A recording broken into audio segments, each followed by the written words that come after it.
My name is Rasik Mohan. I'm a Bhakti yoga teacher. I lived in India for 16 years, practicing in the monastery of my guru. When I was a young boy, he wanted me to be a monk and serve his mission. In 2020, I came to New York on his instruction of my teacher there. We started a 60-acre ashram, and we do regular events like we do here.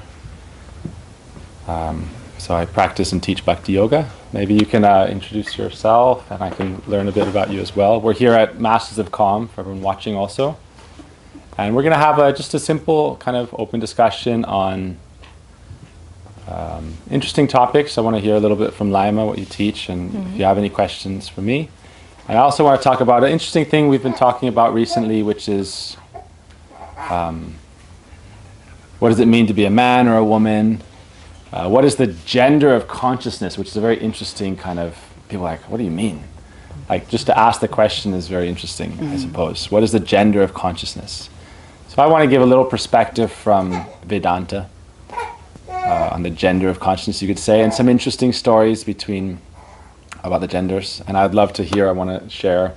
I was thinking about asking and discussing, so I was really happy to see Lima, who's another teacher. So I said, I don't want to sit here and speak in front of another teacher. Let's speak together. So that's a little bit about me, about the introduction, and we'll hear from Lima. Yeah, okay. So I'm Lima. I'm from Vilnius, so I'm local from here. I work as a strength coach. So I help people to discover their potential and to shift their mindset from fixing what's wrong with them, from looking at weaknesses to looking for the potential and growing that into strengths.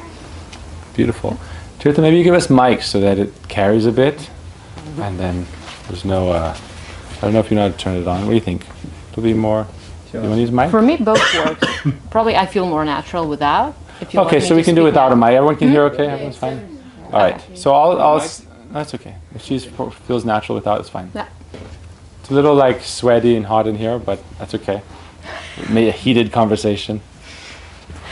So I want to set my kind of basic understanding, setting the scene, and then I want to hear from you.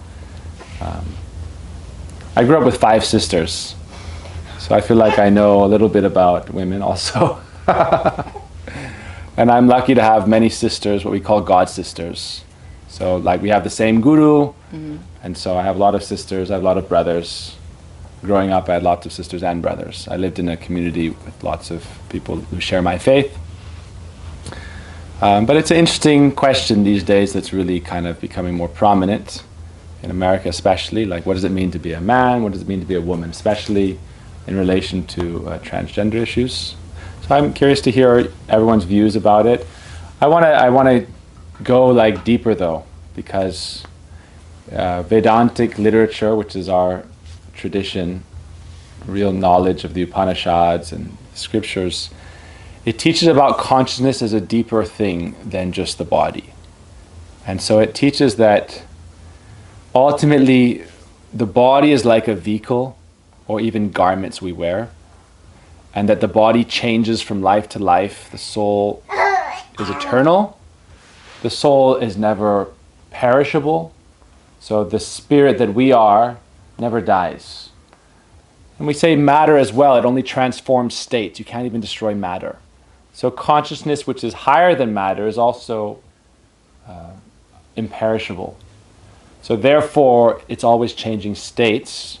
And so Vedanta teaches that one life we may be a man, next life we may be a woman, next life we may be a tree, who knows? Consciousness changes states according to its focus. So they say yoga means to concentrate and bring the mind into focus. And whatever you desire to achieve, if you focus on it and practice a life to achieve it, you will achieve it, whether it's God, whether it's, some position you want, you can achieve it. So I'll start with one interesting story and then I'll take your feedback. One time Lord Ram, everyone knows Ram?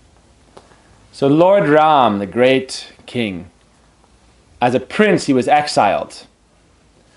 And when he left his kingdom on the outskirts as a prince, everyone was following him because they loved him so much they wanted to be with him. He said, please go home, take care of the kingdom. I have to leave for 14 years. I'll come back. And he begged, and finally he said, please, all men and women of Ayodhya, his land, he said, please go home. And so the interesting thing is that 14 years later, maybe you can sit a little to this side, she can't see back there. Right? Or sit over there. All right, good. Relax. Relax. So imagine the scene, all right? Ram says, I have to go to the forest on exile. I'll come back in 14 years. You should all go home. All men and women go home. So when he came back 14 years later, there was a group of people who hadn't gone home. In India, they're called hijra. It means they don't fit into our basic categories of man and woman. They're considered like the third gender in Vedic culture. Whether they're either like transgender or they're bisexual, whatever it may be, or intersex, whatever it may be. They hadn't gone home. And Ram was very touched by their devotion to him and their integrity. And so he gave them a boon. And this is very important because in Indian culture we respect this kind of category of the third gender. And he gave them the boon to bless or curse. And so in Indian culture, especially on trains and things like that, they'll come and they're considered to be like I'm a monk, a mendicant. So they also are considered to be holy. And they go for, if there's a wedding, sometimes they'll go and sing. Or if there's a birthday party, they're considered actually auspicious. It's very interesting. And if they go on the trains and they beg and people give, and if they don't give, I know a lot of stories where someone was like mistreated them and they were cursed, like bad things started happening in their lives. So it's a very interesting tattva, you could say, a truth. They came to our house after we got married. Yeah? Next day. Oh wow, interesting. Asking for like money, like. So it's a whole community actually. They live together in different places in India. So it's just to make the point that like sex and all these things aren't so cut and dry as we generally view them. And also from the philosophical standpoint of the Upanishads, consciousness is separate. Consciousness lives within the body, right? But the basic knowledge we teach is that we are not essentially the body. Doesn't mean we are not in this body now, like you are Lima, I am Rasik. I am a man, you are a woman, perhaps. I don't know, I'll hear from you what you are. I think I am male. I am a male body. But my spirit, my consciousness is not male. It's a separate thing. The mind is not the body. You can think of it as the body is like the car you drive. So someone drives a Volkswagen, someone drives Toyota, someone drives Mercedes. What's the brand of the car? That's the body. And the soul is attached to it because it is achieved that body according to its desire. In your past life, you want to live like this, or you're attached to something like this. They generally say there's stories in our scripture. Like a man was very attached to a woman and always thinking of her, and when he left his body, because of his absorption, his next body was like his wife's.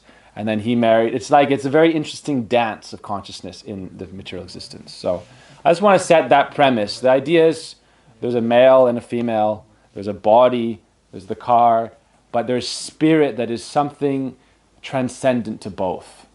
What is our spirit's nature? What is our spirit's gender? It doesn't mean to deny the fact of the body, but there is something different. So I don't know if you have any comment on that. I immediately have a question on that. Okay. What do you think about it? So if we say our consciousness, one time it could be male, another time it could be female. Why do you think for us it's so important as society to attach ourselves to the roles of male or female? At least I see what's happening around, right? Yeah. How we should be. Yeah, so perhaps you could share more of your feeling, I know, like on gender roles and things like that. Could you share something more perhaps? Or Okay, yeah, so for me it's interesting how you view as well the roles in the physical body, how we I hear a lot around, like women should be really caring and soft, right? Okay. That part, and men are more grounding and not ruling. Not in that would not be the main word, but it's more. It comes from paternal system as well, right? So why do you think we are so attached to these perspectives? Should it be this way? If from the soul perspective, it's so changing. Yeah, I would say yes. You know, I can just add to this question. Like, I don't know if you're aware of that, but like here in Eastern Europe, approximately 10 years ago, there were a few teachers from Russia, like Olegos Torsunovas, some other, who were like, they were saying that they came to teach Vedic culture, and they gave a lot of seminars how the man should be, how the woman should be. So people started mixing it with Vedas, Vedic knowledge. So they would say a woman should wear a long dress, she should stay at home, take care of the kids, like be gentle, then the man should go and like, you know, conquer the world, and that's the rule, otherwise women will not be happy. But that was a very big thing, like 1,000 people would come to these lectures, like everybody was into that. So now you're also representing like Vedic culture. So. And I would get into very harsh discussions with people who go to these seminars about gender equality and etc. Yeah, the world's right now, it's kind of very confused about, because it's a question of, I would say, what are the goals? Like when we talk about strength and weakness or things like that, what's the goal of the culture versus what's the goal of the individual? What's the goal of the individual within society? What's the goal of the society in general? So, again, like how real Vedanta addresses it, like if you look at the Vedas in general, okay, let's say talk about the Vedas. The Vedas cover many realms of knowledge. Even health, Ayurveda, martial arts, Dhanurveda, Astra, how to fight, political science, spiritual life, how to act, how to manage society. It covers all ethics, it covers everything. But where it gets really philosophical, it's always not just addressing the society, but it's addressing the spiritual journey of the individual. Within society, like if you look at the pastime of Ram, it taught mostly like how to live in a righteous society, you could say. So my question in return is, when someone's presenting like this role or that role, how is it most beneficial to the individual in their spiritual growth? And also, part of the reason it teaches you to dissociate a little bit from the idea of too much attachment to the vehicle you're in. Like generally, I'll give you a very interesting example. Because what happens is we become very attached to the body we're in and we identify with it as the self, instead of as a vessel for whatever you're doing, like service or family. Or if you understand consciousness goes beyond the body, that's the first point of the example. To understand that you, as your innermost self of consciousness, transcends this time experience you're in. And so who knows what you'll be in 1,000 years from now. You'll still be existing. You have, in the beginning of the Gita, Krishna told that you've always existed, just like I've always existed. So therefore we've necessarily existed in millions of species and as trees and as the sun. You know, like the sun has a god. You were probably the sun god in one life. Or the rain god, like controlling the way, like you don't know. Because you've existed infinitely. Your consciousness is infinite. I mean, it doesn't have a beginning and an end. So we're very attached to like, I'm a woman, so I fight for women's issues. I'm a man, I fight for man's issues. It's all part of what we call the web of samsara.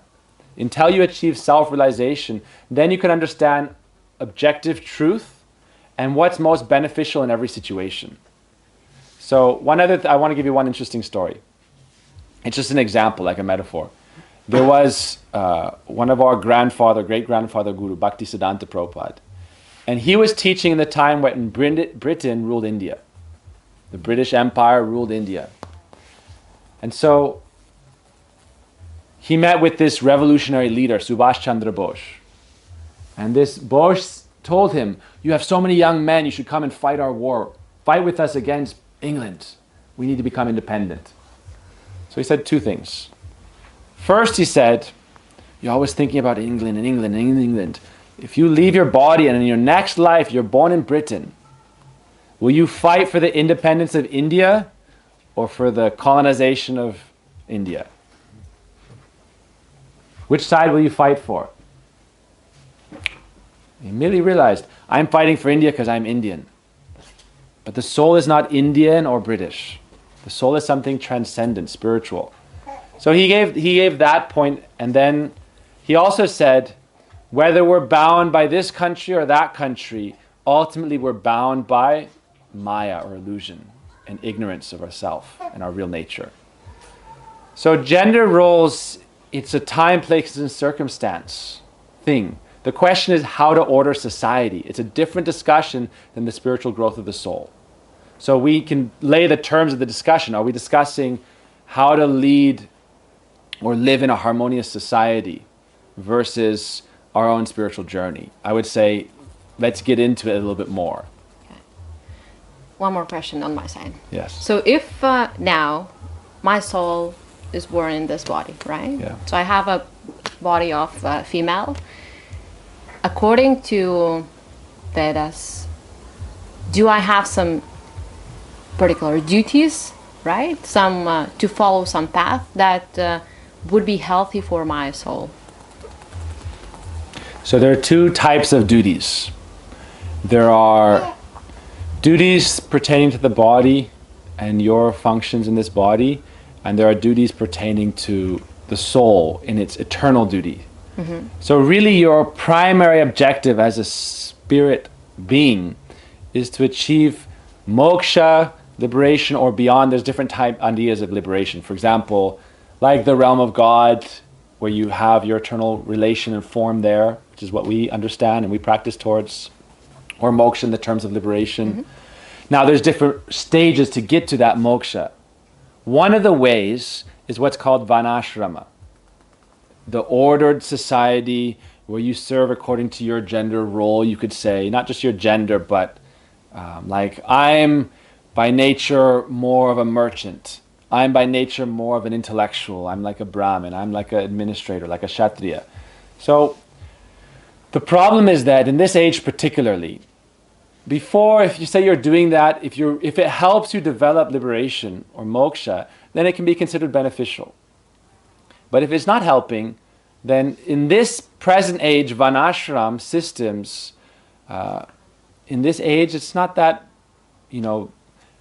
very easily manifested. I've seen my teacher tell many ladies, you should be independent, you should work, you should be able to maintain yourself, don't depend on some man. Why? They're just going to like boss you around and not take care of you.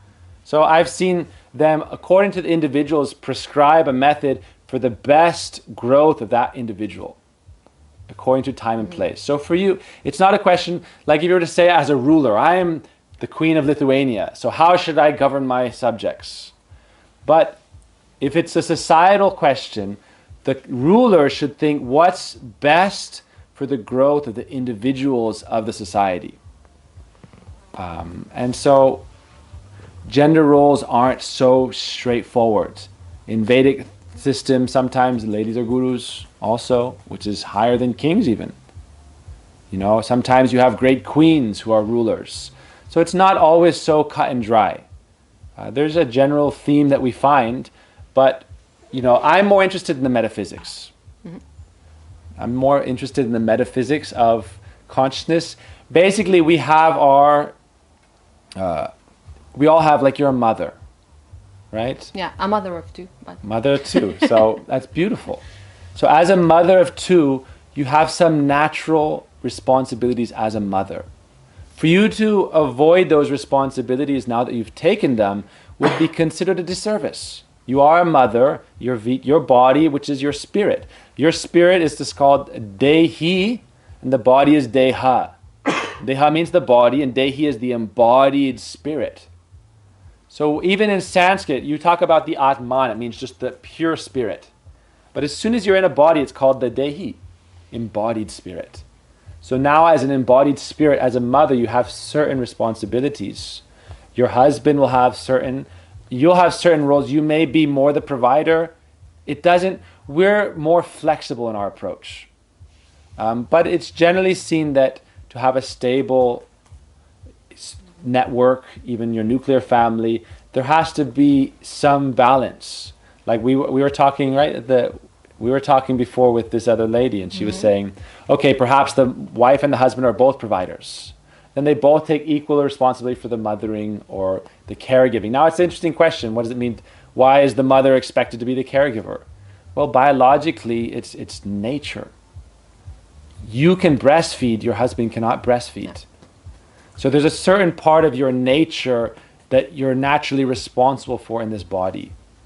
And I feel a lot of the confusion in society is that people don't know how to best act, and so they're confused. And just because there's another point is that people think, oh, I'm a woman, I should be weak, man is strong. No. It's nowhere said that a woman cannot be strong and powerful while being a mother. And it's nowhere said that a man has to be a warrior. He can't be a gentle, like a poet, a musician. There's no law in scripture that every man is like this, every woman is like this. Right? So that's part of it, I would say. That gave me a bit of relief, listening to what she said and having a lot of that around, that kind of information around, puts a pressure. And for me, that pressure came with resistance from my side, which is, well, you're a strong woman. Let's give her a round of applause. Right? So you're free to be who you are. That's the essence. Your spirit is strong. And so, but if someone else is very feminine, they're also free to be like that. In other words, people like to put you in a box. You're a woman, act like this. You're a man, act like this. But what if you're an individual? Before you're a woman, you're a person. Right now, it's like, I'm talking to you, not as I'm talking to a woman. It's like I'm talking to Lima. And you're also a mother, and that's beautiful. But we can talk as like intelligent, as a rational people, like not just as our gender or as our sex, you could say. So I think it's more of an individual thing. I would say my question is, you see nowadays, because I appreciate strong women, and I appreciate feminine, like all those qualities. I have 5 sisters. Some are more soft, some are more strong, some are mixed, and I'm close to them all. Some are more liberal, some are more conservative, some are more this way, some are that way, but you honor and you appreciate all. The first thing is to understand that what is nature itself, and nature. Why is nature described to be like Mother Earth? The earth. Why is it described to be motherly? So, what happens sometimes when you get too, you could say, it can become like rebelling against the essence of nature itself. Why do we call Mother Earth? Because Mother is nurturing, because Mother is giving breast milk.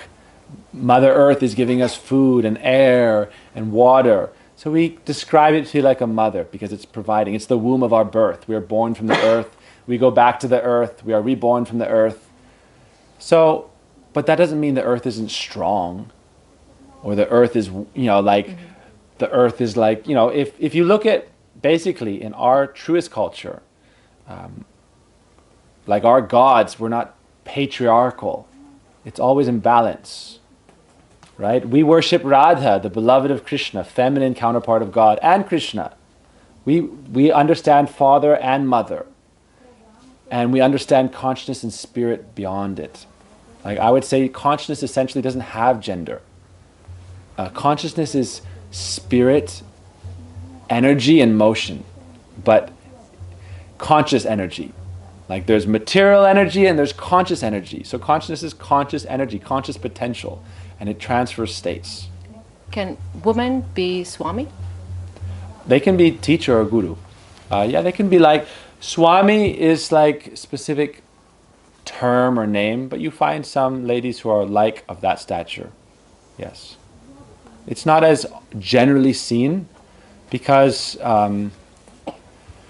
like you see this in America, they're trying to force quotas of like 50% this, 50% this. It's not so much naturally arising, you could say, as commonly. But it doesn't mean it can't be. I have one interesting separate topic, if you don't mind, within the same topic, because I know this is kind of like the vanguard of going back to this question of like man, woman, and the transgender issue. Can you have a monitor? You can hear if she's making it? Yeah, she'll tell. Okay, she'll tell. I know that this is kind of like a controversial thing nowadays. There's certain authors, I don't know if you know J.K. Rowling. Do you know J.K. Rowling? I haven't heard about it. Wrote Harry Potter, that book? Oh, yeah. Okay, the author of Harry Potter, J.K. Rowling, she's very strong feminist, like radical feminist, hardcore. But she takes exception to like athletes who are men becoming women and then fighting against other women. And so I'm curious about your opinion on that kind of subject. Like in America, it's very prominent now. Like a man may say, I have a beard, but today I feel like a woman, so I'm a woman. So what's your opinion on that? Okay. I think our hormonal system works differently, men and women. And this is as well with the earth as giver, like a woman as provider, and we can feed babies and men cannot feed babies. Like that's the difference.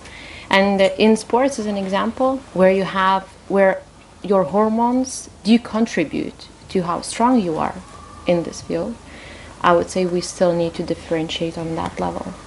I'll take my very personal example, not from the sports, but from fasting. Intermittent fasting is very popular these days. And if you take men and women, how our bodies accept fasting, it's different. So you hear in the popular media that fasting is very good for you. But then it's generalized sometimes. And when you come to the genders, women's body take fasting very often very differently. And I experienced that on my own body. And then what relates to that body expression, I think this is where the difference is. So I think mental power is pretty similar. The hormone part, our bodies react to certain stress, or in general, how we treat it. This is where we should differentiate. It's very, very interesting. Yeah, our view is kind of similar. Basically, consciousness has free will. So essentially, where you go against free will, it's kind of like what we say is one thing is God gave free will as like a great jewel. Not even he gave it, like that's used as a word, but really like we have it because we are consciousness. In other words, consciousness necessarily has free will. For it to not have it, it's no different from a robot or a machine or a computer. So in other words, for it to try to kind of take away someone's free will and their consciousness is like, it's kind of against nature as well. You guide and there are laws and things like that. But man, it's an interesting discussion, like what's the responsibility of a society to govern those choices? For example, when children, are you supposed to, at what age can you be responsible enough to decide which sex you're going to live in, especially with surgeries and things like that. But essentially what we understand is that the reason spiritual education is also important is to help you realize that's why I was going back to consciousness, is that your consciousness may at this time be confused, like, okay, why do I have a male body? I feel like a woman. To understand that you're not essentially the body. And so when you try to change the body to suit your psyche, you could say, it might not always be the best remedy to create whole being, because it's just a question of,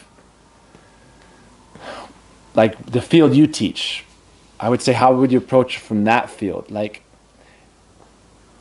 I feel like it's very close to a high knowledge. Like, because nowadays they say, well, gender and sex are different. That's what they say in America now. And it's like, you may have a female soul and a male body, right? She might be getting up now. No? But it's very close to wisdom, to really recognize that the consciousness or emotional seat even, because emotion is also tied to consciousness, it may not be right, it may not be male.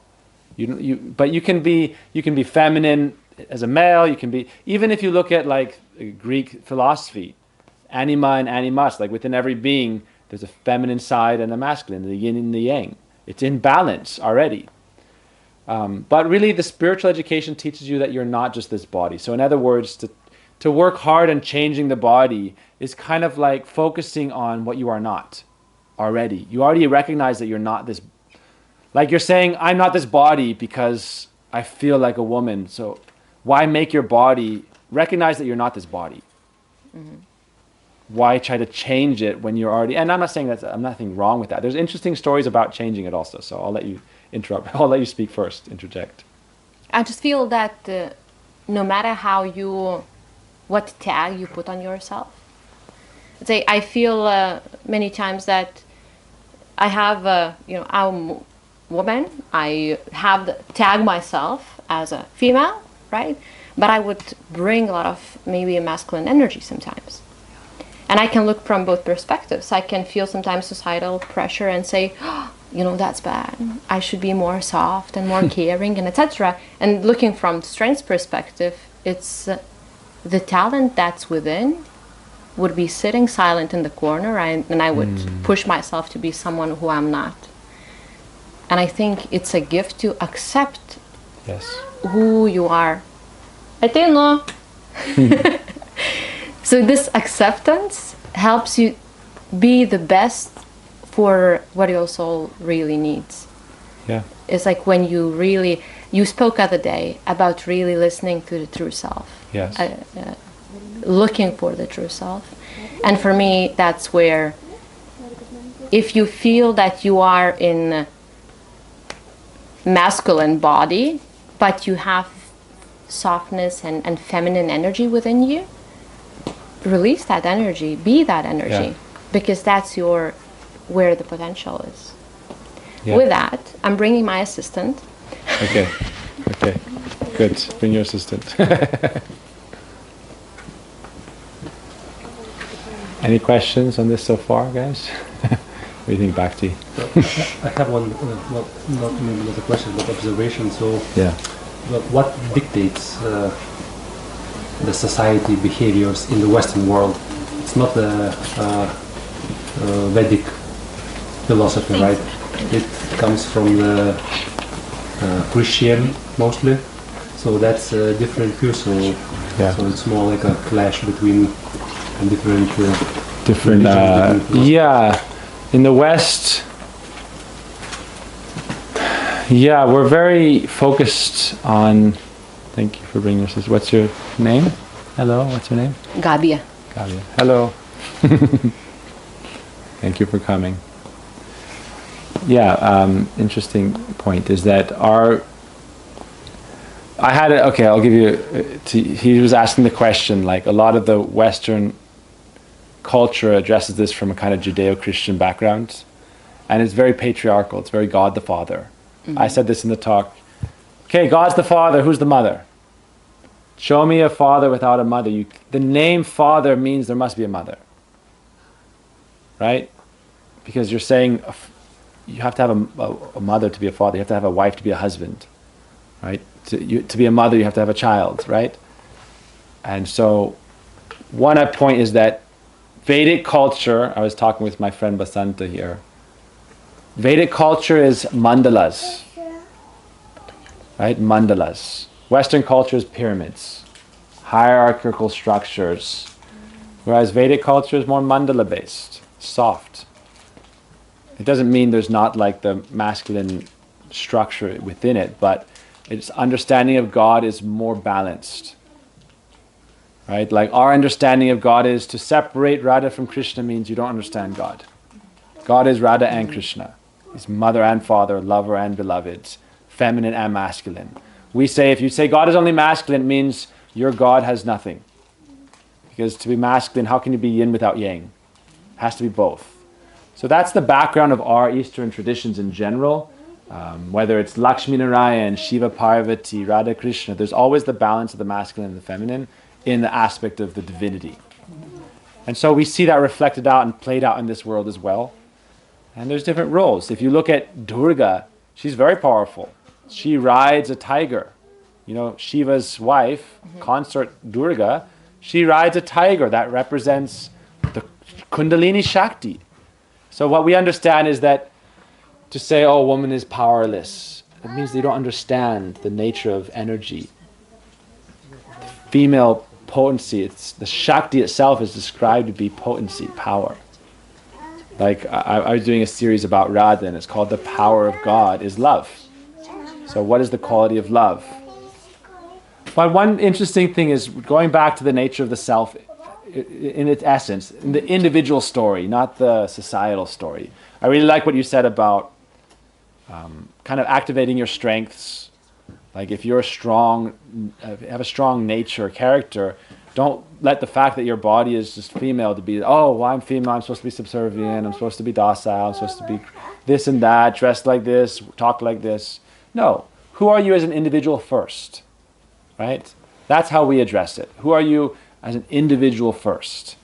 Not as like oh, you're this half of the world and we're this half of the world. I'm a representative of all guys. You're a representative, no, you're a representative of yourself. You're an individual first. You're an individual within society. Because when society tries to force everyone to be just a member of society instead of an individual, then you forget the point that it's the individual first. Within, then all together, collectively, you can be healthy, right? In being who you are. I would say that. But the other point is that I'll give you how the Gita describes it. The Gita describes energy is material and conscious, matter and consciousness. And God is described to be like superior energy, like the example we come back to is the sun or fire. As a metaphor to help us understand. Even these examples are like described also to be like a moon on the branch of the tree. What is God? Oh, where's the moon? Look, it's over on the branch of that tree. The moon's not on the branch. The moon's in the sky. But sometimes it's also called Arundatinai. Look at the North Star. So one thing is that the body... Okay? So you got a shishu? It's my break. Okay. It's okay. I'm on a mission. No problem.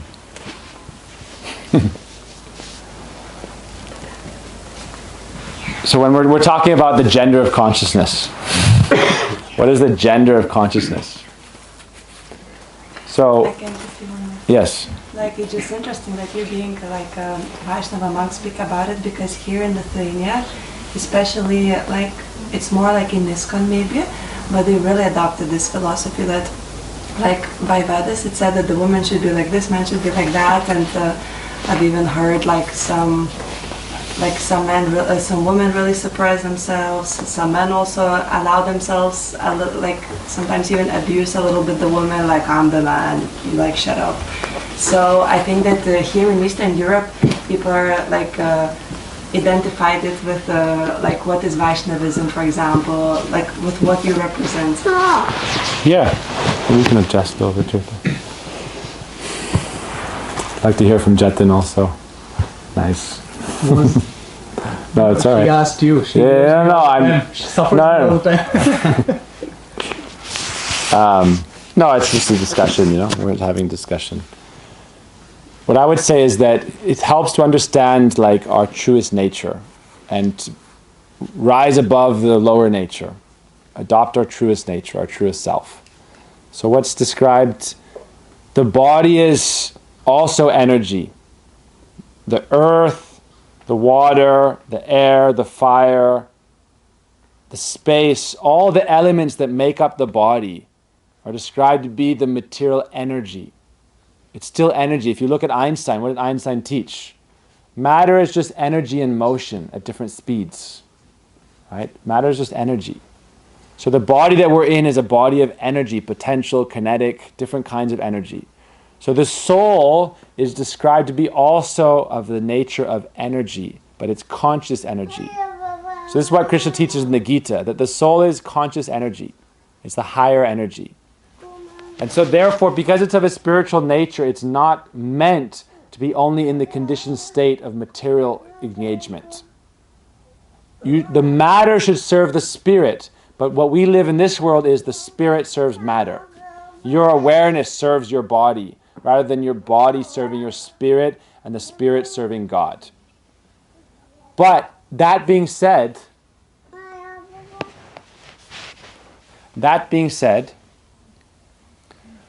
the soul is described to be, again, conscious energy. And so sometimes it's described to be feminine, even though consciousness doesn't have a gender. It's what the actual Vedanta teaches, that consciousness doesn't have a gender per se. Right? But it's the nature of prakriti. This is what Krishna teaches in the Gita. We use terms like female and male. I'll recap really quick if you want. Yeah. I was saying that we use spirit to serve matter, where matter should serve spirit. And so our spiritual essence is like, this body. We in our society these days, it's like it's matter first, spirit last or never. So what I'm saying is that when you talk about the body is made of elements: earth, water, fire, ether, and that is energy. Matter is also energy. It's called the lower material energy. And the soul is described to be the conscious energy. It's also described in Vedas to be an energy field, or like an energy power, awareness. And so therefore in the Gita, Krishna mentions that the spirit is of a prakriti nature. Prakriti means the terms God as Purush, masculine, and the soul as Prakriti, feminine, is used to show that the soul is like part of the supreme whole. But the dynamic between them is, it's like yin and yang again. Like we're closer to the nature of Shakti than we are to God. We are expansions of Shakti, which means potency. But it's given a feminine name, just because that's how it was kind of seen in society at that time. But really it's beyond, you can't say like the soul is man, the soul is woman. The soul is consciousness, it's Satchidananda. So how can you limit it to just man or woman? It's because we think in terms of this body. Again, we're always using spirit, our consciousness, to serve matter, because we're materially attached. And so we say, oh, I am this body, and I am this, I am that. But really it's beyond that. God sometimes takes a female form, and his beloveds take a male form. We were here Panchatattva. Radharani takes the form of Gadadhar in a masculine body, but the spirit is still of the nature of, ultimately the relationship between God and the soul is described to be of love. So there's different kinds of the relationship, but ultimately in the highest realm there's like a romantic love. So that's why it's described to be Prakriti and Purush. Those are two words for like masculine and feminine. Ultimately, the soul we wouldn't say the soul has a gender. Like even in the highest realm, when you become, like you could say, an associate of God, like an angel or something, or like his associate, like we say like a friend of Krishna or a beloved of Krishna, we still wouldn't say like, oh, that's a female, that's a male. It's consciousness in a dance with the part, in a dance with the supreme whole. So we need to kind of rise above material consciousness. And we love to categorize things in this world based on our ideas. But until we surrender and become self-realized, we can't experience it in fact. How the soul can be, like we say, it's of the nature, like what we say is, like if you look at intimacy, it's like how do you serve with love to create life, you could say, rather than just to enjoy and exploit each other. So in the relationship with God, the soul and God, it's like, how do you live together in the dance of cosmic existence and of love? And so, because we are finite and God is infinite, that relationship of the energy with the energetic, the yin with the yang, that's described to be nature itself. Nature and God. Creator and creation. But it's all with itself. Like ultimately there's another point it's described, Advaya Gyan. Like our philosophy is that we are simultaneously one with and different from God. How? Again, it goes back to the fire example, or the sun. What is the sun made up of? Light, energy, heat. Right? What is the sun? The sun is like this orb of light and heat, radiates heat and energy. So the soul is described to be like a particle of light. The soul is described to be like a particle of light. God is like the sun. Why? Infinite consciousness, finite consciousness. So your relationship is one of love in its pure state, in the part in relationship with the whole, serving each other, loving each other, giving happiness to each other. Therefore, sometimes it's described to be love like masculine and feminine in relationship. Only because it's of a nature of giving of pleasure and receiving pleasure as an exchange of like the giving nature. Like, for example, because we are a part, we serve the whole. When we eat, we serve the stomach. No, the stomach's serving us. When you put food in your mouth, are you serving the stomach? Like we gave this story before. Hands rebelled. I'm not going to work so hard for the stomach anymore. The stomach just relaxes and doesn't do anything, and I'm working all day, and my feet are working, my hands are working, and I'm trying to feed my stomach, and the stomach's a lazy bugger. It doesn't do anything. The stomach is giving us energy. So we say, okay, they starved the stomach. They said rebellion, strike. What happened? They all became weak. The hands became weak, the feet became weak, the brain became weak. They said, okay, let's serve the stomach again. And then by serving the stomach, they all became strong. So therefore we say the parts serve the whole, but are served by the whole, by serving the whole, and that's life. So in relationships as well, like if you're in a relationship with your child, you love and you care for, right? Hello. That's my second one. You love and you care for each other. It's even like we say love itself is like if you were to say what's a feminine quality, what's a masculine quality. In the Gita, like people say, oh, women aren't intelligent. In the Gita it says intelligence is like feminine. Like, oh, these are one of the qualities of the feminine nature. These are the qualities of the masculine nature. But the soul can have masculine and feminine qualities. That's my point, is it's beyond gender. You can be a lover of God, a servant of God as a man or as a woman. And your soul may take on the form of a man or the form of a woman to serve God. But love is described to be the desire to please the one you love and serve them. That is how we define love. And it's also how we define happiness. Like in your relationship, if you're only thinking like, oh, I have to be, like as I see this, oh, I have to be a mother, or I have to be a father, I have to provide. And then you start thinking like, oh, I'm just being selfless, I'm just giving to others. And you start developing resentment. But love means to give of yourself wholly, to please the ones you love. And by doing that, you become happy. In even the littlest things. In the smallest things, you can be happy. But the proper reciprocation of it is that it's mutual. It's not just one-sided. Like if you're loving someone and caring for someone like your children, they should also give it back. So this is where you come into the spirit of the law, the letter of the law. In the Vedas, letter of the law of society is the children take care of the elders. Right? That's the letter of the law. You grow up, you take care of your kids for 20 years, and then they work hard, and then when you're old, they have money, they take care of you, they bring you in their house. So that's the letter of the law. The problem is that the spirit of the law is always better than the letter of the law. But the spirit means willingness. They should love and care for you without you telling them. Okay, bacha, you take care of me when my Buddha Bhagya. When I'm old, take care of me. If you force them to do that, where's the love? They should naturally do it. That's the spirit of the law. So the question is, when you love someone and give and give and give, if they don't return, love is not a one-way street, it's reciprocation. So how do we reciprocate in a loving exchange with God, or with the essence of everything, with the universe, with the divine source? That's our spiritual quest. But in essence, we say the soul is of the nature of, like with the example, the parts of the body,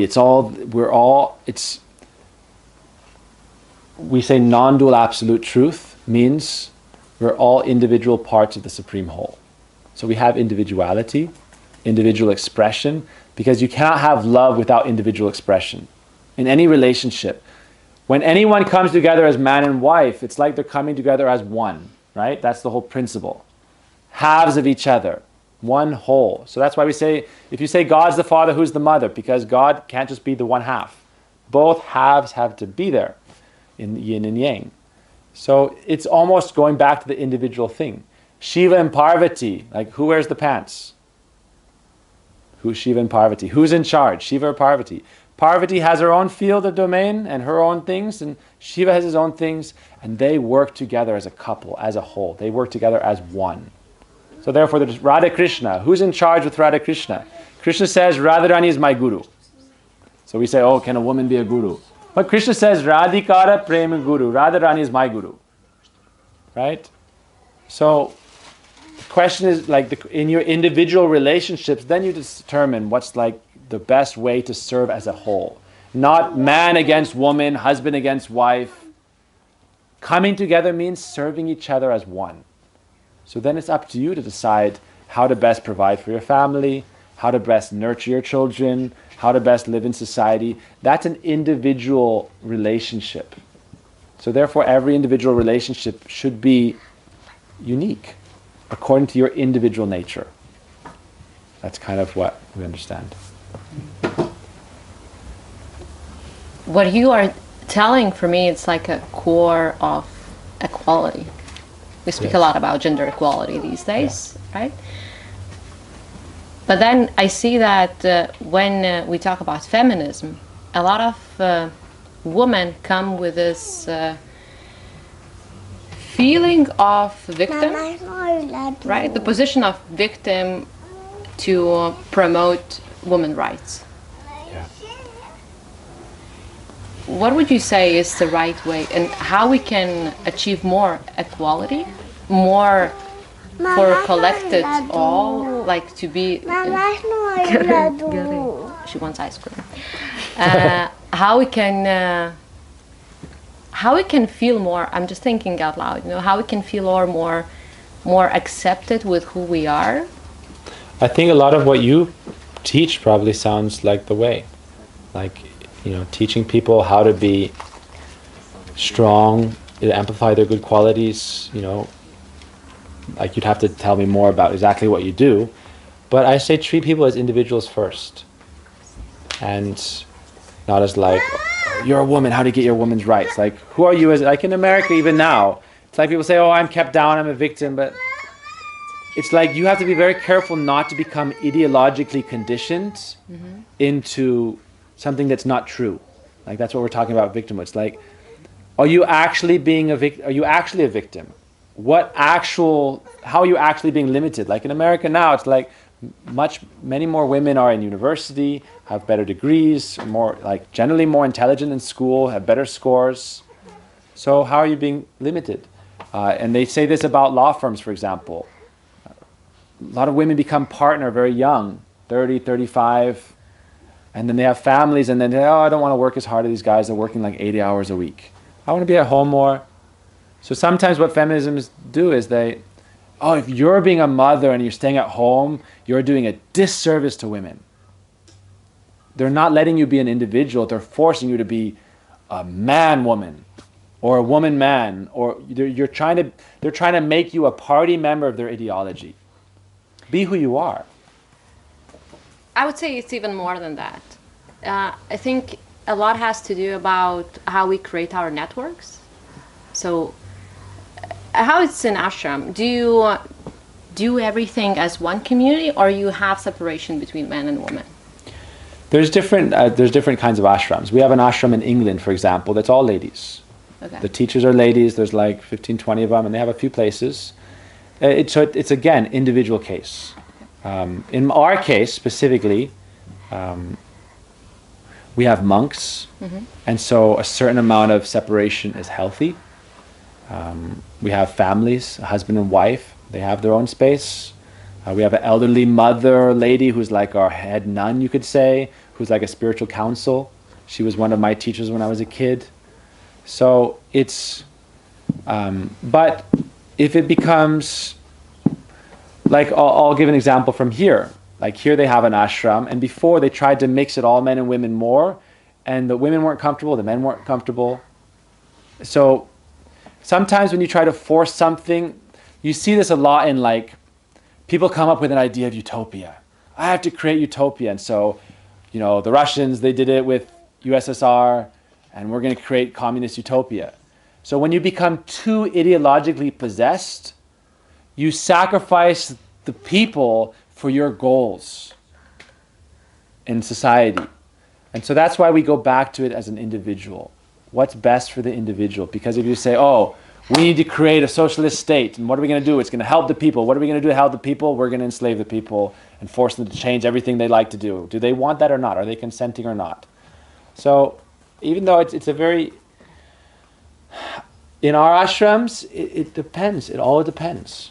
There's many ashram where there's a lady, like a person in charge. There's ashram where there's a male person in charge. It depends on, we say it's according to qualification and nature. Like even we're against the caste system. Like some people say, oh, you're born like this, you're born in this family, you have to do like this. We say no. If you have the qualification or the nature to go for one thing, you become that. And there's been so much fighting in our religions because they would say, oh, you're a Westerner, you can't be a Brahmin, you can't take like initiation. Like I took, this is the Brahminical Upavitra. When I was 10 years old, my guru gave me. People say, hey, you white boy. It's like, oh, you're a Brahmin. You're living in India, you know, there's a lot of racism, there's a lot of casteism. And so our belief, what Krishna taught in the Gita is, he said, guna karma vibhagasa. Division of people is according to quality and action. Quality and action.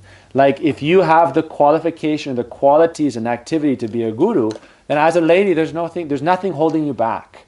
There's nothing. We say guru is self-manifest. So there's nothing, you are a teacher, so you are a guru of a sort. Right? When you are teaching and helping people learn something, you're acting as their guide. We just use the word guru because it's Sanskrit and it's from our tradition. So there's nothing really holding you back because our society at least has come to that point where they allow a certain amount of freedom. Like if you look at our Western liberal democracies, the good thing about it is that it allows more for the expression of the individual. The individual. Not the class of women or the class of men, the individual. You know, the masculine woman and the feminine man. Whatever you may be. And that's why I am in support of like transgender rights. That's why I told the story in the beginning about how Ram said, okay, you have the power to bless or curse. Because it's more about, you know, not everyone is a square in a, you know, a round and a peg or this or that. And so I like what you're saying about strengthening people and helping them become empowered and live a good life. But I would say the big danger is ideological possession that teaches you to be a victim and to be against others. Would you like some water? No, I still have it. Thank you. People tend to, it's very hard not to adopt a team. So I'm adopting the team of all this, and these are the bad people. And it ends up leading to conflict unnecessarily. Like my spirit is non-competition between human beings. How can we, like you want peace in the world, how can we not compete with each other, but work with each other? To what do you say? For me, it's as well the separation between men and women and how we network and connect with each other. So I'll take metaphor from business and what's happening in regards of gender equality, right? Now, still in Europe, it's very dominant. Majority of leadership positions are taken by men. And what happens when men network with other men? They know each other, they can spot each other's potential. But then women, they network with other women who are not yet in leadership position, right? So they stay in their own circle. So for me, I think I really love what you say about looking at the core of equality from spiritual perspective, that you can be everything. But how to transfer this in the field of, you know, not even in the field of business, but early in, even in childhood, at schools, that even me as a mother, I don't want my daughters to see an example of me just hanging out with my women friends, right? Because this is where, for me, personally, where equality starts.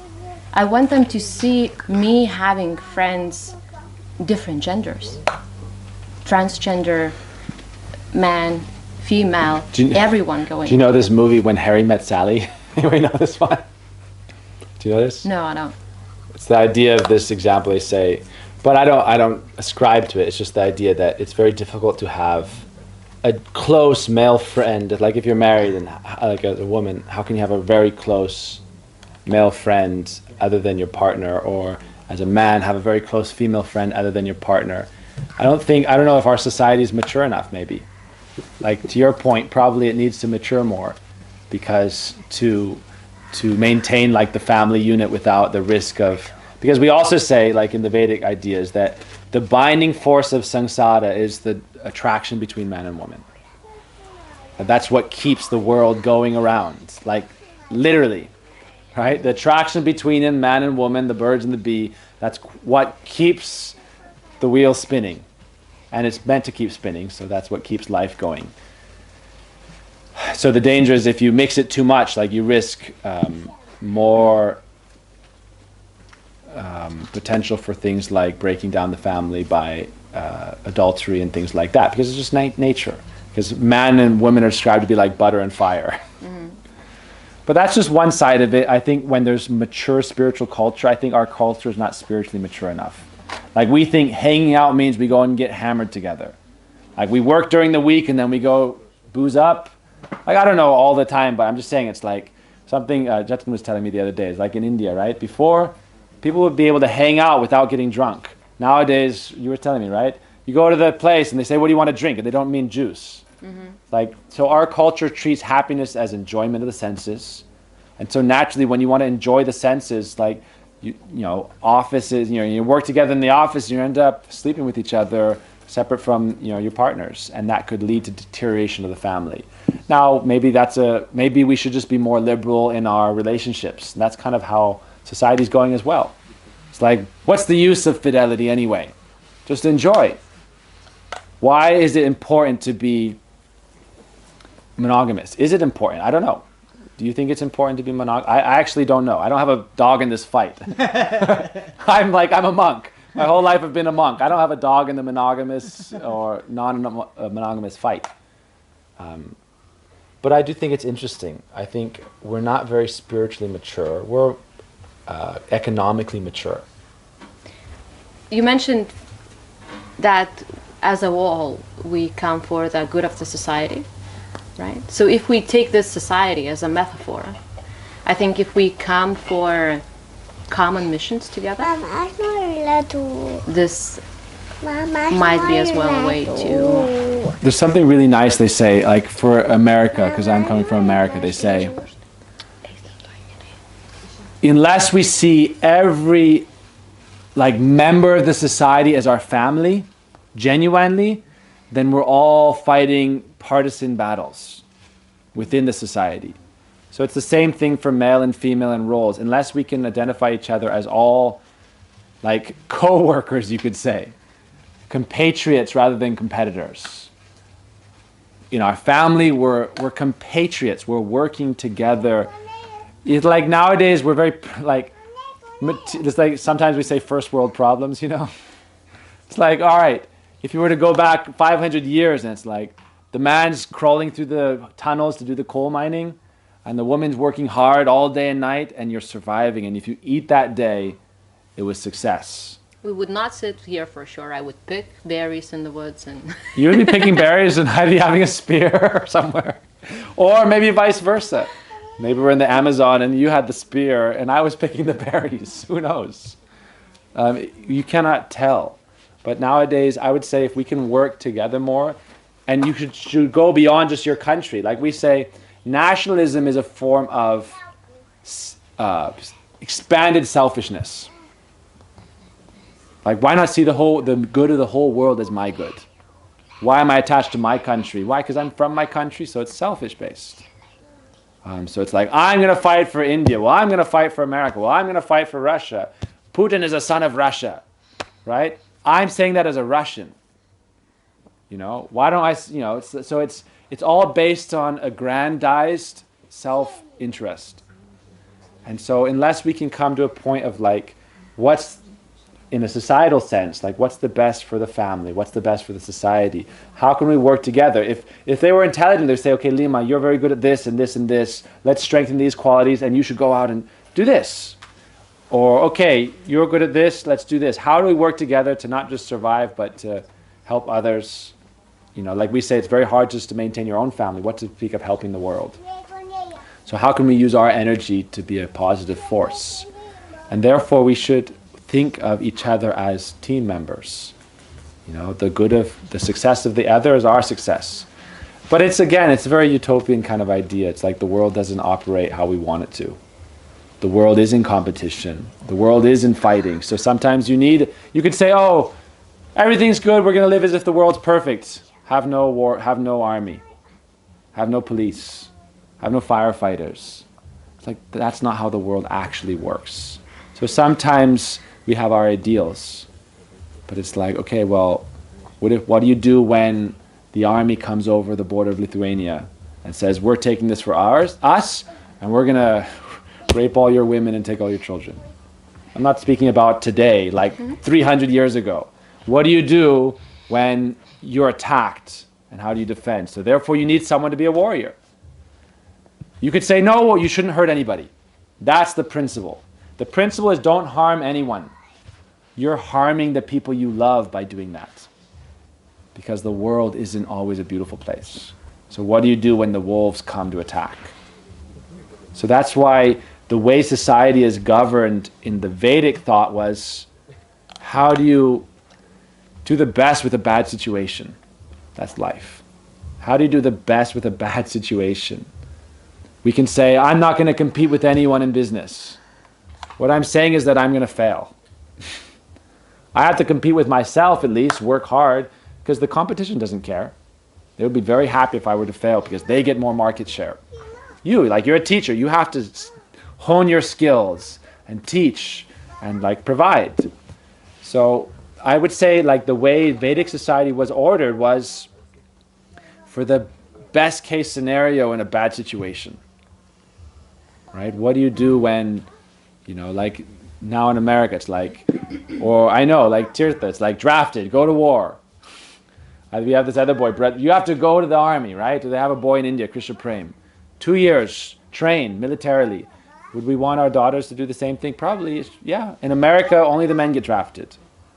Officially. Yeah, in Lithuania they're talking about taking as well. To both. Yeah, do both. It's not yet. What do you think? Right? What I think? I think preparation is good. So I do too. I think you should be strong. I'll tell you an interesting story. Very short. Anyone interested or should we stop? Should we keep going? It's interesting. Okay, Ram's father? Lord Ram's father's name is Dasarath. And he had 3 wives, but one of his wives, the youngest one, was a warrior lady. Her name was Kaikeyi. Right? It's not disturbing you, right? No, not at all.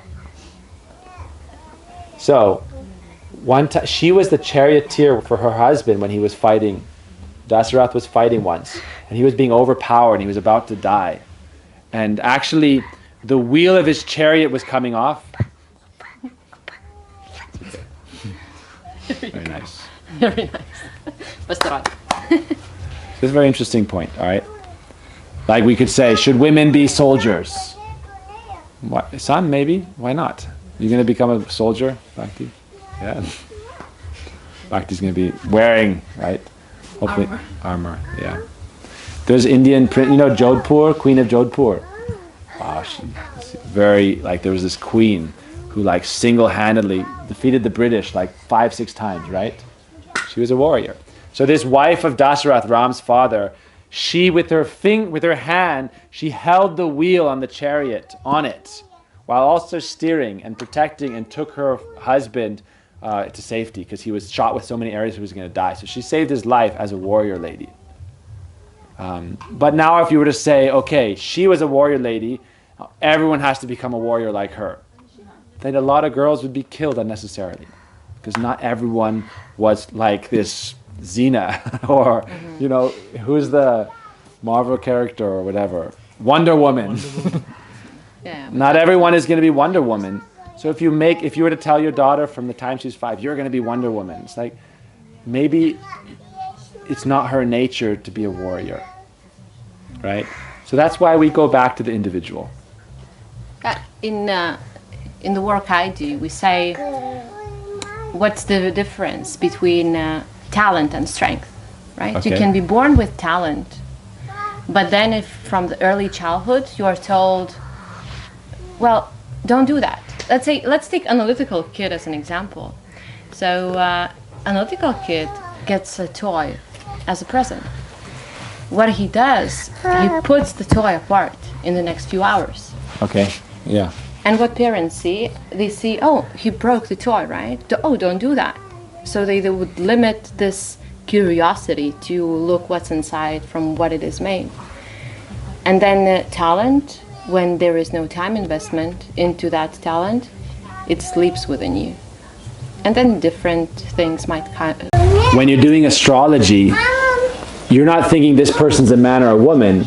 You're thinking, okay, what's the best course for this life? Because ultimately when we're like, oh, you're the soul, you're not the body. Okay, but you're in the body. So what do you do with this body now? So we're not like so far off, like spiritually high, basically. I'm spiritually high. I'm like, I'm not the body, I'm not the man, the woman. Yeah, but you are. So the idea of astrology is that, okay, this is your innate talent, you should work on this. It's like the same thing you're teaching, like find your strengths. Because it's also just from a basic level, going back to like making best of a difficult situation. How are you going to just provide for yourself and your family? How are you going to survive, pass on your genes? How are you going to carry on civilization? So you have to find your talents and you have to develop them. So I would say like that. We had discussion with one of my friends who studied Vedas throughout his young life. He knows Sanskrit, so he studied in the original language. And we said we should look for the correlation between strengths, the Gallup tool that I use, and astrology, if that's really correlative. And then those who are very skeptic people who more just look at the science-based, who are more my clients usually, then they can open a bit their view to, like, broaden their view as well to what astrology says, if that's correlated. That's interesting. What would you say is the difference between a strength and talent, in essence? Strength is talent that got this time investment, right? So that you invested time. Yeah. Manifest. So Okay. yeah, I'll take my older daughter. She has very good hearing, really good senses for the music. And if that is not, and I would say that's her talent for sure. She will hear the melody in the car and she can come back home and mimic that, like sing that out loud, ideally. But if I would not allow her, or if she would not develop that throughout the time, because my allowance is not really needed over there, that would just stay as a talent, but would not grow into strength. So I think that's the core difference. How we allow our talents to grow within us. And the interesting part as well in this is, if we develop ourselves where our potential, where the talent is, our growth is around 10 times faster, and it's science proved. Where our actual potential is. Yeah. Instead of something that's not your nature. This is what Krishna says in the Gita. Krishna says in the Gita, it's better to do your own dharma than another's. Even if you're not good, he says, even if you're not good at your own dharma, better to do your own than another's, because your potential of getting better is much better. And this translates as well as such simple examples in our daily life. So doing sports, let's take this example, right? I would look to my friends who are doing yoga, and I would be like, I know it's healthy, I know it's brilliant for your body, for your mind, for your spirit.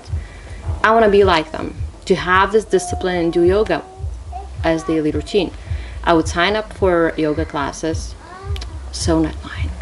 Wasn't you? Yeah, so not mine. And I couldn't explain in the beginning what is about it. Then I would see other friends going for a run. I would buy new running shoes, and tracking device. I'd go for a few times. So not about me. And then I would figure out, looking at my strengths and talents, that I need creativity in what I do. So if I take yoga as structure that is already created, where the process is aligned for me, the part of myself where I need creativity, I need Expression, that kind of process, it's not there. So my inner motivation is not there as well, because I won't feel that fire for that part. Or I need people, and I love meeting new people, I love communicating and exchanging stories. And if I go for a run alone daily, it's boring. It's boring for me. It's not my true nature. So when I became in peace with that, I found areas where I would have highest motivation possible to wake up early if it's needed, and to go for sports together, like different sports. Because you're with or people, doing or doing it's creative some kind and of you're similar, bonding. like acro yoga then would fit me, because then I would meet someone else and we would exchange a bit and talk about. So, or learning process itself can be my motivator. But this is where I think so many times we look at others. I need to be like that. I need to be like that. And when coming back to the core topic as well, then it's very easy to differentiate yourself when you have different gender, right? It's like, it's more not mine because I'm a woman, not mine because I'm a man. So when I grew up, I wanted to ask this question real quick. When I grew up in school, my teacher would always give this example, not like a few times. And it was based on a study, but it was like, this was kind of the postmodern education we get, you know? And he said they took a group of boys and girls, like toddlers, like her age, or younger maybe, and they gave all the boys dolls and all the girls cars. And within a few days, the girls were dressing the cars and the boys were racing the dolls. The boys were racing the dolls. But, so it's almost like there's generalization in that though. Because you'll still find a girl who's racing the car. You know, there's a tomboy still within that group. So I think problems sometimes in society is that we like to generalize, and it's just easier to just categorize. Oh, you're a boy, you're a girl, you dress pink, you're a boy, you dress blue. But I would still say, what do you think about that? Like, this is something I heard growing up, and so I haven't really reflected upon it, but it's something like, well, you know, like maybe to your point, it's better to mix them up a bit. Like you had all the 3-year-old girls, and so they were all racing they were dressing the cars, and the boys were racing the dolls. So I don't know, what do you think, Jeffrey? I think that feminism has completely got it wrong, and the reason they have got it wrong is that they are trying to make the women compete with the men in what the men are good at, in the masculine values of the world. Masculine values of the world are about hunting, gathering, fighting, competing, and so on. Those are masculine values of the world, and that's our generational, hereditary DNA. And what feminism has got wrong is that they are telling the women to compete with the men on those things.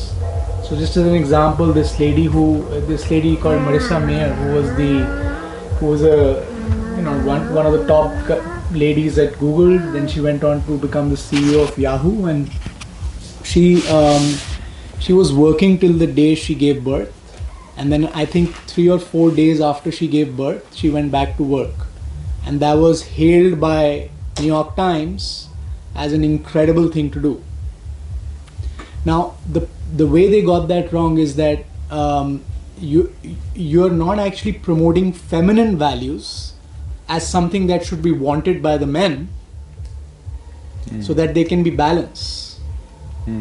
So feminine values, for example, and I'm not saying about only women can get it, right? So sensitivity or intuition or the ability to feel things and so on and so on. There's so many feminine values out there. Or like the arts. Now, because in society we have not made those into higher values, what is happening is that feminism is fighting for masculine values instead of males saying, hey, how do we integrate feminine values into our lives? Because they've got something fantastic in them. It's almost like both becoming more patriarchal. Exactly. Yeah, for me, a good example is the leader, I forgot her name, leader of New Zealand right now. Yeah, Jacinda Ardern. Yeah. But yeah, maybe. What is... So for me, it's about the style. You know, you can be in the authenticity that your inner self, how you bring there as well, right? So I think I hear what you say, and at the same time, I think this is where if we come together, but truly in who we are and without acceptance, and we are not afraid of our authenticity, so being a woman in business and maybe competing with men, that's okay, for same position, that's okay, but with that bringing your authentic self. That's okay, but that doesn't have to be how every woman needs to be. It's okay for you to be a homemaker as well, and it's okay for men to not want to compete as well. Absolutely. Right? But that's not the case. So what is the highest value in the world today? It is the pursuit of money. That's the highest value in the world today. Survival, which is the lowest of all the chakras, the Muladhara chakra, right? It's all about survival, and that's the highest value today. Is that everybody who's in the pursuit of money and has more money and has more status and has more name and fame, they're seen as successful. So they'll not see the monks as successful, they'll not see as the intuitives as successful, they'll not see the artists as successful, they'll see the person with the name and the fame and the money as the most successful. Those are masculine values. And that's the problem. That's the challenge with feminism, is that they're making everyone go after a certain way of the world, which only makes the world worse, because it only promotes one way of living, which is masculine. On the other hand, if feminism was involved in the promotion of an alternative way of living, which is the feminine way of living, or both, or yeah, I would they say would be both. more balanced. I would say both. Yeah, or they would be more balanced. There would probably be a shift to this side. Because, like we were saying, is with Dasarath's wife, she was a warrior. Yeah. But not all the princesses were warriors. You're right. So in the story of the girls playing with dressing the cars and the boys racing the dolls, you'll still find a feminine boy, because that's what they're not saying. It's like, oh, well, 50 are like that, 2 are like that. But you shouldn't exclude the 2 in favor of the 50. How is that just? To say, oh, because 2 girls are like this, now you should change everything, or 2 boys. So the question is, I would say, how to do it in a more balanced way. But if we're only aspiring for things like status and money, and so if we don't have equal position there, I don't know. It's an interesting point. I would say yes, feminism. How much is it encouraging? Like, oh, if your nature is to be, because I know this in America. It's like someone I know it with my own people I'm close with. It's like, oh, she's just taking care of kids at home. She's not being a woman. She's not being a real woman. If she was a real woman, she'd be fighting the men to be a CEO. She's so talented. She's wasting her talent. I'm just saying, it's like, again, you're fighting from an ideological perspective instead of saying she finds meaning in her relationships as a mother. It's a very interesting thing. I'd say that's why we go back to what's best for the individual. That's why I started the whole conversation saying, we treated this as a discussion for the best society or the best for a person. And that's why like if you were to ask me our mission, like from my ashram that I'm living in, our mission statement is to serve you on your spiritual journey. Right? We're not saying to save the world for society. To serve you on your spirit. If you were to come and say, I want to stay for a month at the ashram, Rasik, what can I do? I say, okay, our mission here is to serve you on your spiritual journey. So let's first, how we would start is, I would learn more about you, and I would present, okay, well, I don't know if I can help you particularly. These are things we do. We can kind of cater. We do mentoring also. I would say to serve you on your spiritual journey. my goal isn't to help save the world. I'm here to help you. And so I feel like oftentimes what it becomes from is like, oh, well, I am a teacher in this ashram and my goal is to uphold Vedic values. And so I'm going to tell you, you need to be a mother and docile, don't challenge your husband, bring him nice hot food and massage his feet. I'm thinking about the betterment of society, not your benefit. So if someone comes to me, my mission is to help each individual on their spiritual journey. Society is a game that's been going on infinitely, and it's also our duty to uphold a certain amount of, we say the society is like the field. So you need a field to grow flowers, but not every flower is going to be the same color, the same shape, the same fragrance.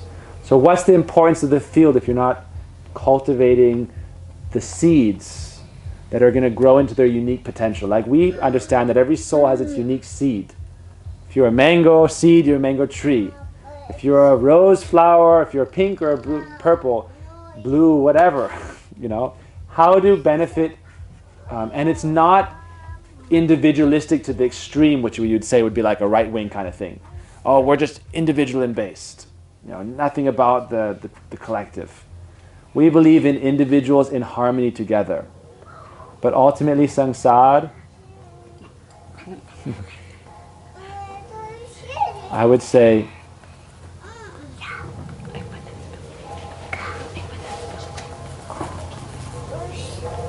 ideological possession is one of the main problems. I'm like, this ideology has taken over me, and so I'm fighting for this team, which means I'm fighting for this group. I have something to add to your part. Just recently I was talking in diversity conference, and the topic was around what's the correlation between diversity and innovation. And now there are studies made around the world, several of them, that really shows the correlation between the more diverse we are, the more profit we can get from innovation in the companies. But what happens there, it's a star sign, right? Additional terms and conditions apply to this one. It works just when diversity is really seen as and accepted as in the culture. So if you are this flower in the field, but field is not accepting you, you won't provide for the field. So this is where in some of the cultures where you see, or even let's take like companies or or communities where you see as a benefit to have diverse community, gender diversity, culture diversity. This is where you can really benefit from it as a whole. But you need to be acceptant versus looking to everyone as different. Yeah. So the company benefits, or in other words, you provide better service and you get more, profit. Yeah. When it's really accepted by everyone. So for me, I'm just coming back to the core what you said. When we look from the spirit perspective, that you can change. You do change, and you should not attach to who you are at this moment. It is a kind of spiritual quality. Yeah, it's the question of goals. We'll end up here, but in a second. What's our goal? What are we trying to achieve? So for me and my path, it's like, I'm trying to help people. I'm helping people try to achieve like transcendence beyond just samsara, and also live a good life in this world and serve and achieve fulfillment, self-actualization, and self-transcendence ultimately. So that's my value. That's my goal. I'm trying to help people free them from suffering, become more healthy, and we have like a wellness center, teach yoga, teach wellness. So we're trying to do that. If the goal is profit, then we create a system like that. If the goal is, going back to Jatin's points, like what are the highest values we place in the society? Like again, going back to the Vedic model of like mandalas. circles of intimacy, how to get more intimate with God. That's the idea of the more elevated you are as a soul, the more intimate you are in the mandala, right? And in the West, it's how high are you in the pyramid? So we're ending up fighting with each other because of that competition. So there's no, on a societal level, there's no real easy solution. Circle of concern versus circle of control. What do we control? What is our concern? So if we can't control it, then we'll be disturbed when the outcomes aren't as we desire. But if we focus on our individual spiritual growth, it'll lead to a better outcome for you. And then if you're whole and healthy, then you can help others. And gradually that can become a change. I would say in the West, we've got it, the balance is, we have a lot of individual freedoms. And we do support, like, women entrepreneurs, in employment. There's been studies, I don't know, I'm just saying it's interesting, they say that a lot of women become like partners in a firm, and then it's so much competition at that level that it ends up, it is a very, like, if you have that masculine nature and you love it, then it's good. But, working 80 hours a week to stay at the top of the food chain is what you have to do, basically. Like, in these big companies, like, I hear this example is like, if you're in a law firm and a client calls up and they're like, we're paying you $1 million to work for us day and night to get our victory. It's like you're in a war. And you have to pick, if you're running that operation, it's like there is no day and night, there's no on or off. You're just working. And so it's like if somebody doesn't, they say a lot of the women end up dropping out. They're like, I already achieved success. And they tend to marry someone of equal or higher status. And so they have enough money, they're very wealthy already. So like, oh, I prefer to not work quite as hard. Maybe I'll work 30 hours or 40 hours a week instead of 80 or 90. So that's why we see that generally speaking, it's like men tend to have more of men in higher positions of status because they're more interested in the competition of it. Like working 80 hours a week. And it's not a good value or a bad value. It's like the question is, are they providing value to the whole?